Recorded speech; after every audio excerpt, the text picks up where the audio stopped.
കർക്കിടക വാവുബലിയോടനുബന്ധിച്ച് ജില്ലയിലെ വിവിധ സ്നാനഘട്ടങ്ങളിൽ പിതൃതർപ്പണം നടത്തിയ ആയിരങ്ങൾ. പ്രധാന സ്നാനഘട്ടങ്ങളിൽ രാവിലെ മുതൽ തന്നെ ബലിതർപ്പണത്തിന് വൻ തിരക്കാണ് അനുഭവപ്പെട്ടത്. തൃശൂർ കൂർക്കഞ്ചേരി മഹേശ്വര ക്ഷേത്രത്തിൽ നടന്ന ബലിതർപ്പണത്തിന് മേൽശാന്തി ദിലീപ് കുമാർ നേതൃത്വം നൽകി. 3 ഹാളിലാണ് ബലിതർപ്പണത്തിന് സൗകര്യമുണ്ടായിരുന്നത്.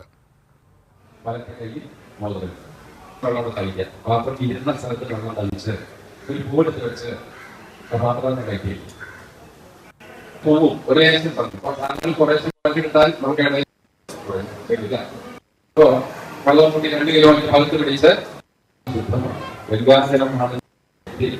ശേഷം കൈ കഴുകി അവരുടെ കുടുംബമായി ബന്ധപ്പെട്ട് മരിച്ചു പോയിട്ട്